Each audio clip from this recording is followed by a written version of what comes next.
Hello YouTube, Hiker Daniel here. I love games that exist, like this game that I have here. Halo on the DS. Halo DS and I really love that whole existing thing that we do together. Although once in a while I need to check up on... as always happens, he doesn't exist. Alright, today we're talking about an elusive game concept that never came to be. A game that was one of the biggest mysteries of the year 2007. A game so strange that nobody on the internet initially saw it coming, but when the rumor mill started, people started going wild for. I am talking of course about the idea of Halo on the Nintendo DS. Nowadays the idea of big blockbuster shooter series on the DS is more or less a fact of life, with 5 Call of Duty games having been released on the little handheld system. But back in January of 2007, before the first Call of Duty game on DS was even released, there were very little shooters to play on the little handheld. Considering the demographic of the handheld, that wasn't too strange, and the audience for shooter games was likely not to be found on, the owners of handheld systems that could barely run Mario 64 properly. But then, in January of 2007, an IGN blog entry by IGN's Matt Casamassina was posted on IGN's website. In this post, Matt claimed that he had in fact played a future Halo game on the DS.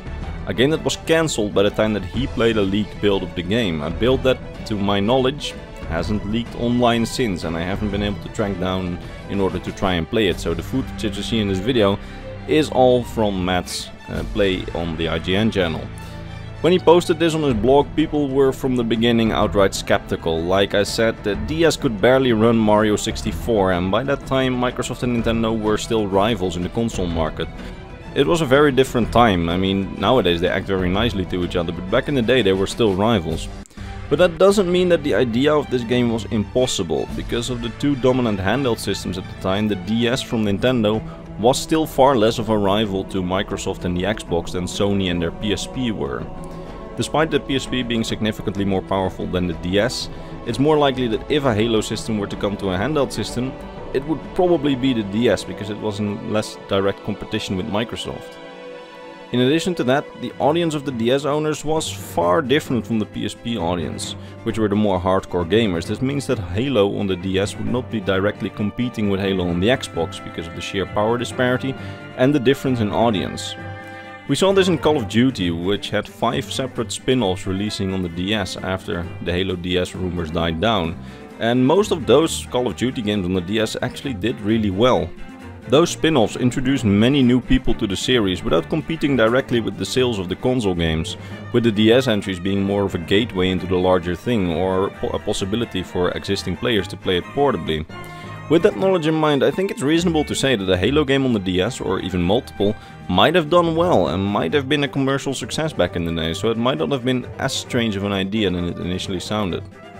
Anyway, let's get back to the game's history, or rather, lack thereof, as in July of 2007, Frank O'Connor and Brian Gerard from Bungie, the original developers of the Halo franchise, debunked all the rumors that Halo for DS was in development. In an interview with Siliconera, they said that nothing of the sort was in development at Bungie or any affiliated studio, and that it was likely that if there ever was a Halo on DS, it was likely a basic prototype conjured up by a completely different studio in order to be pitched to Microsoft, but that it probably fell through before it ever reached Bungie. This course of events likely turned out to be the truth, as the original rumor poster, Matt Casamassina, made another blog post after being accused of being a liar after people said that it was all for some cheap clicks. He said that he did actually play a leaked demo and that it was developed by a smaller studio who had been contracted by another bigger AAA studio, who then pitched the demo to Microsoft hoping that they would get the license to publish the games on DS. But then it all fell through, and several months later Matt received a leaked build somehow, via that smaller studio likely, and he backed his claims up by posting 2 videos of the build, one directly captured, another indirectly, where he and a colleague showed off the game running in a multiplayer match. The captured footage was very interesting and to many instantly validated his story. In the footage one could see a basic version of the Halo map Zanzibar run on the DS, where Matt and his colleague could do a multiplayer match or a single player match. The game was controlled like many of the DS shooters at the time, where the touchscreen controlled the camera and one walked with the D-pad. Having played Call of Duty and Metroid Prime Hunters on the DS, I can confirm that this kind of control scheme is much more comfortable than you might initially think after hearing it being described. In the demo, people could also see some new features of the Halo franchise, like dual wielding being introduced for the first time. Anyway, this demo all but confirmed the story that the game was real and that the demo did exist at some point.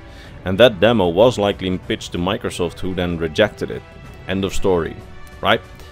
Well, yes, but actually no, as people still wanted to know, if Bungie did not develop this demo, then who did? Well, most people seem to think nowadays that probably Nspace, the developer of GoldenEye Rogue Agent, developed it. This is based on the fact that with some careful analysis of Matt's footage that people have played online, people have figured out that the demo ran in the GoldenEye Rogue Agent engine and used many similar gameplay mechanics to the point where people called it a reskin with added features. Meaning that Nspace most likely used the GoldenEye engine for the demo, and that Nspace thus most likely developed it. And what's even more fun to know is that Nspace would go on to develop the Call of Duty series on DS. They were the developers behind the series on DS, meaning that perhaps if this Halo demo would have gone anywhere, they would have developed 2 simultaneous shooter series on the handheld, or maybe Halo would have replaced Call of Duty.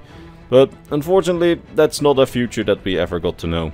But then one question remains, which AAA publisher actually contracted Nspace to make this thing? Well, people on the internet, they seem to think that it's either Activision or EA. People think it might have been Activision, since they had Nspace develop the Call of Duty series on DS after this whole Halo demo fell through.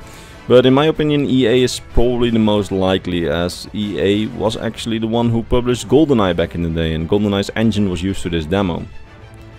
And that was essentially the story of Halo on DS. If we believe everything that we got on the game, it seems that unfortunately it was cancelled before it even entered real development, never really going further than a GoldenEye based tech demo.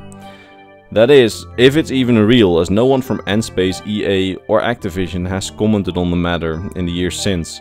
It might as well have been a very clever ROM hacker who made the demo in the GoldenEye engine, sent it to IGN with the story, claiming himself to be a leaker, and IGN just rolled with it. Although, that is quite unlikely for 2007, as by then the DS ROM hacking scene was relatively new, and as far as I know, not at the level where such an expansive ROM hack and mod would be able to be made, but who knows? Anyway, we will never know unless the guys at IGN release the ROM online so it can be data mined. I for one think that if the game had entered development, it might have been a decent success, and probably quite fun to play local wireless. But unfortunately, we will never know.